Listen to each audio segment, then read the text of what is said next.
Posibleng may maganap na kantahan at laglagan ng mga politiko kung makabalik ang dating kongresistang si Saldico sa Pilipinas. Ayon sa dalawang mambabatas na tumuligsa sa budget insertions. Naniniwala rin silang konektado ang pagkakahuli kay Ko at ang naudlot na pag-alis ng bansa ni dating House Speaker Martin Romualdez. Ang detalye sa Politico Update ni Carol D. May nakikitang ugnayan si Navotas City Congressman Toby Tiangco sa pagkakahuli kay dating Ako Bicol Party List Representative Zaldico at tangkang pagbiyahe ni dating House Speaker Martin Romualdez pa Singapore. Hinarang ng Office of the Ombudsman ang biyahe ni Romualdez dahil sa planong kasuhan siya ng plunder. Ang hula ko lang, no? Ang hula ko, I don't think it's a mere coincidence na nahuli si Zaldico doon sa Czech Republic. Tapos, I don't think also it's a coincidence na biglang after nahuli si Zaldico, after 2 days, naghihingi na siya ng, or 3 days, naghihingi siya ng travel authority to have a medical check-up out of the country.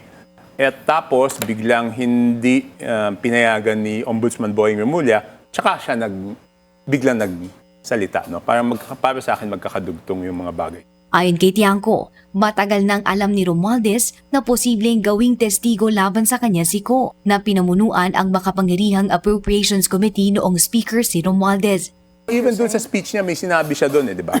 Sabi niya dito, there are emerging indications that certain sectors are attempting to weaponize individuals, including Zaldico. Di ba sinabi niya? To construct a narrative that serves their own interests. So when the legal process is being used against me as a political demolition job against him, then I will have no choice but to defend myself. Si Caloocan Representative Egay Erice naman, pagbabanta ang nakita sa pahayag ni Romualdez. Narinig ko yung kanyang pronouncement na sabi niya, I will not go down alone. Very very telling yun. So, ibig sabihin, kung gagamitin niyo ako para sa politika, magka-elbow room, administration, dito sa mga pinangako na papakulong, kung gagamitin niyo ako, hindi ako mastermind, I will not go down alone. Yun ang sabi niya. So sa tingin mo, banta yung kanino? Threat.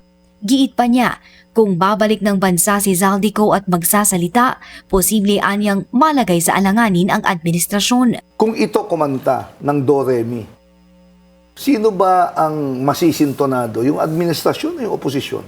Siyempre yung administration kasi is part of the 2023, 2024, and 2025 national budget.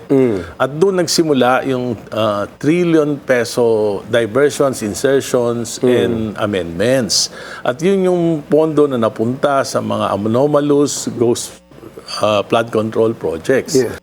Nagtungo na sa Prague ang mga opisyal ng Department of Justice para asikasuhin ang pagpapauwi kay Ko. Para sa Political Nightly, Carol D. Abante.